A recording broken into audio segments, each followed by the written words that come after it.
20 minuta për këtë javë. Deputeti i Lidhjes Demokratike të Kosovës, Ekrem Hyseni, do t'jetë pas pak më në studio, ku do të kuptojmë se a ka deri më tani përgjigje LDK-ja në letrën që Kurti sot i adresoi duke i ofruar kreut të kësaj partie koalicion për qeverisje. Se si do t'i përgjigjet kësaj letër të Kurtit, e cila është e treta me radhë, e në cilin verzion LDK-ja do të pranonte bashkëpunimin me vetëvendosje, çka nënkupton për LDK-n marrëveshje politike dhe cila është përkroja që ka brenda grupit parlamentar Abdi Gjiku për qëndrimet e tij të deri tanishme. Të gjitha këto i diskutojmë pas pak, por si zakonisht në fillim lajmet kryesore ditës.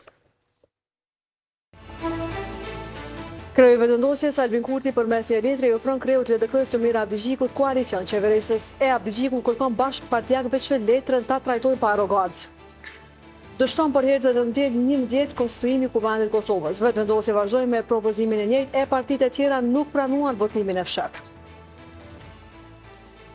Broneu heq vizat për qytetarët e Kosovës. Marrëveshja sipas presidentes Osmani do të fillojë bashkëpunimin ndërmjet dy shteteve.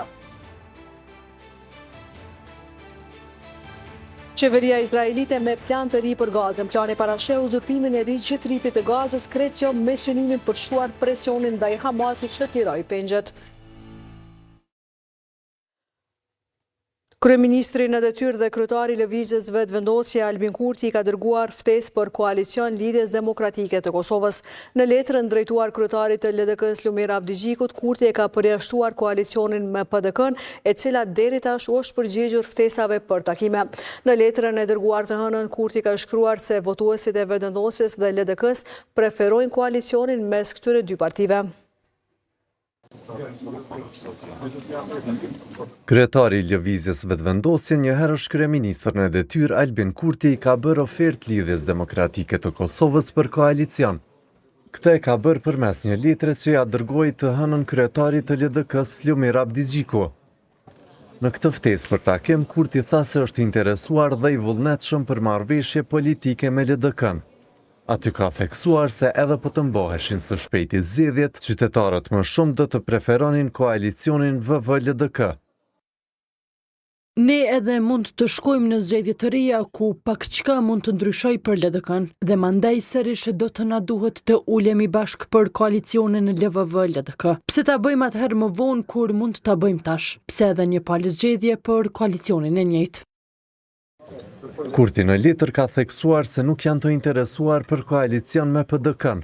Ju referua edhe prishjes së koalicionit më 2020 me LDK-n, por tha se faji nuk ishte i Abdi Gjikut. Mos pajtimet e diferencat që mund të ketë LDK me VV-n sot nuk janë më të mëdha se sa që LDK i kishte para koalicioneve të mëhershme kur i bëri ato. Plus në vitin 2020 ne bashkë kemi qenë kolegë në Kurtinje, kur unë nuk kam pasur probleme me juve, por me disa të tjerë që nuk kanë më pozita të larta e as ndikim të madhe në LDK si aso kohë. Kryetari i LDK-s Lumir Abdi Gjiku pasi doli nga seanca e Kuvendit, i luti bashkëpartiakët që ta ruajnë gjakt ftohtësinë. Lejoni shkoj në zyrë të shoh letrën, do të thej përgjigje me kohë, i los edhe njerëzit tanë që gjendjen e tani ta trajtojnë pa arrogancë shumë. Do të kemi përgjigje zyrtare siç i takon një partie. LDK-ja ka refuzuar ftesat për takime që i kanë shkuar nga LVV-ja si vitin e kaluar për datën e zgjedhjeve, ashtu edhe për 2 takime pas zgjedhjeve të 9 shkurtit që lidheshin me konstituimin e Kuvendit. Deputetë të kësaj partie kanë deklaruar vazhdimisht se LVV-ja duhet të gjejë një partner tjetër dhe se nuk do t'ja bëjnë votat Kurtit. Deputeti Arben Gashi sqaroi qëndrimin e tij, për të cilin edhe më herët tha se është më ndryshe nga kolegët. Mënyra se si ka shkarku ministrin e LDK-s, mënyra se si është sjell 4 vite në pushtet, janë problematike. Por unë prapë mendoj se ka mundësi, duhet të i kaluan këto.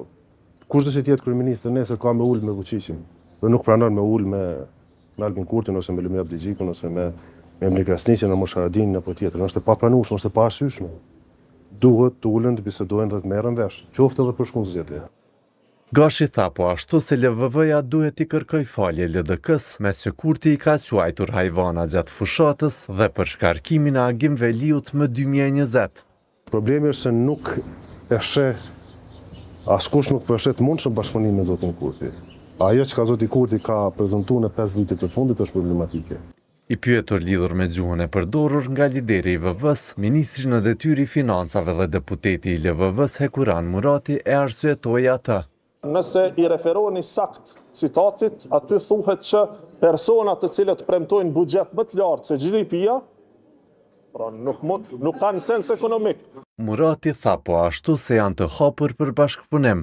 Nuk jemi të interesuar pra që të vazhdojmë me këtë situatë, po ofrojmë edhe një mundësi tjetër për zhbllokim, me qenë se ka subjektin këtë rast si LDK-ja që ka thënë që duhet një marrëveshje politike për të lëvizur përpara, përveç se për koalicion konstituiv, duan një marrëveshje gjithë përfshirëse, ka rrjedh edhe si rezultat oferta apo letra në këtë rast e kryeministrit Kurti, në mënyrë që të ftohen dhe të gjendet një rrugë përpara. Herën e fundit, Kurti me Abdi Gjikun janë takuar në gusht të 2022-s, kur diskutuan lidhur me dialogun me Serbinë. Atë kohë kryeministri Kurti mbajti takim me krerët e 3 partive më të mëdha opozitare.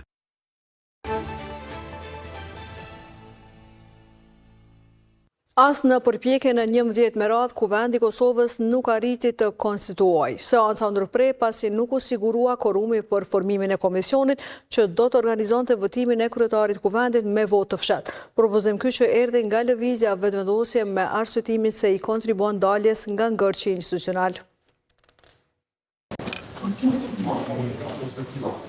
Kuvendi i Kosovës nuk është funksional, as pas 11 mbledhjeve në përpjekje për përmbylljen e një seance të vetme, asaj konstituive.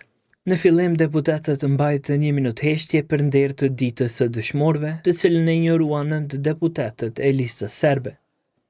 Deputeti më i vjetër i legjislaturës së 9, Avni Dehari, i cili vjen nga partia më e madhe Lëvizja Vetëvendosje, vazhdoi aty ku e kishte lënë para 2 ditëve. I ftoi subjektet e tjera në parlament që ta propozojnë nga një deputet për të formuar komisionin që organizon votimin e kryekovendarit në mënyrë të fshehtë. Thirrjes së Deharit nuk ju përgjigjen PDK-ja, LDK-ja, AAK, Nisma dhe Lista Serbe. E propozimin e tyre VV-ja e kishte dhënë të njëjtën për deputetin Hekuran Murati e partia turke KDTP Fidan Brina Yilten. Me vetëm 2 antar, kryesuesi Dehari e hodhi në votim formimin e këtij komisioni. 56 deputet kanë dhënë votën për, 1 kundër, abstenim nuk ka, s'kemi pasur sërish korum dhe seanca ndërpritet më 7 maj, shihemi përsëri në orën 10.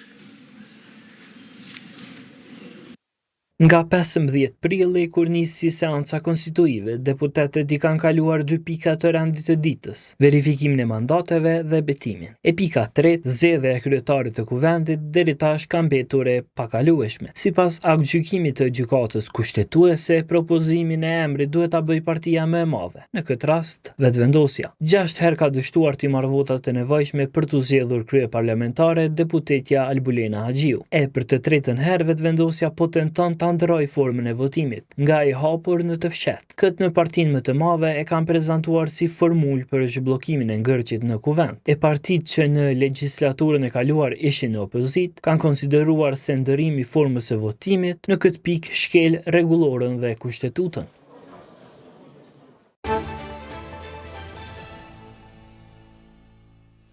E pas këtij dështimi, liderët e partive politike dhe deputetët kanë vazhduar me akuza për bllokimin e formimit të institucioneve nga ana e Lëvizjes Vetëvendosje. Por Albin Kurtin duket se Albulena Haxhiu është më e rëndësishme se sa rreth 1 milion qytetarë që kanë votuar në zgjedhjet e 9 shkurtit dhe që kanë dhënë verdiktin e tyre se si duhet të krijohen institucionet.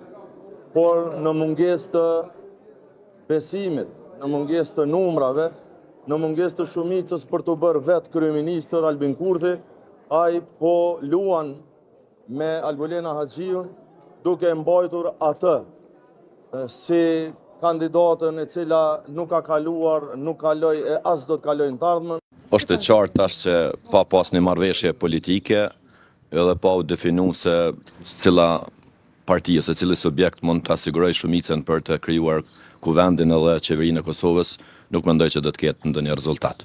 Dërsa për kryenitësinë, për mënyrën e udhëheqjes seancës kemi folë shumë. Nëse vazhdon shkelja njëjtë, atëherë nuk është mirë as për kuvendin, por as për demokracinë, në formën se si po tentohet të imponohet zgjedhja e kryetarit të kuvendit. është dashur mi bo me njëherë. Pra është dashur me njëherë pas zgjedhjeve, jo me prit 90 ditë, është situate e rënë në Kosovë.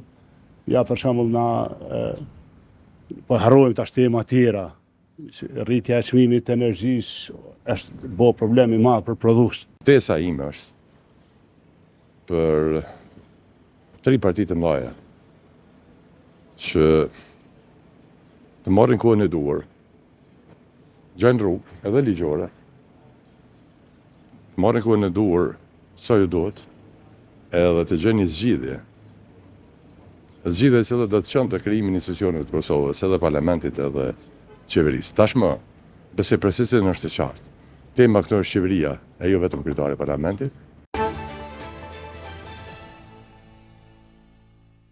Edicionin e vazhdojmë me informacionet të tjera. Presidentja e Kosovës Vjosa Osmani ka njoftuar se Brunei ka hequr vizat për qytetarët e Kosovës. Sot së bashku me sultanin e Bruneit, Hai Hasan Blokej, nënshkrua marrëveshjen për heqjen e vizave ndërmjet Kosovës dhe Bruneit. Një hap domethënës drejt afrimit dhe bashkëpunimit më të ngushtë ndërmjet dy shteteve tona, ka shkruar Osmani në Facebook. Ajo ka thënë se kjo marrëveshje nuk është vetëm lehtësim teknik, por një urmësie e ndërtuar mbi respektin dhe mirëbesimin e ndërsjellë. Osmani po qëndron për një vizitë zyrtare në Brunei.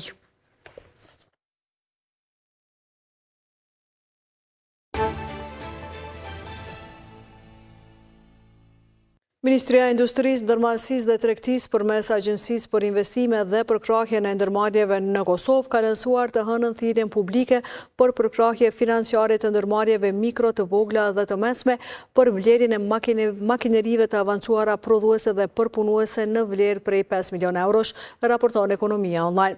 Ministra në detyrë Rozeta Hajdari në një konferencë për media ka thënë se qëllimi është që të ndihmojnë ndërmarrjet që të kontribuojnë në rritjen e prodhimit dhe pjesëmarrjes në tregjet vendore dhe ndërkombëtare.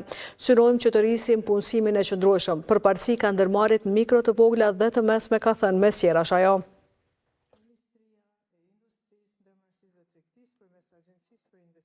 Për krahjen e ndërmarrjeve në Kosovë, Kjesa.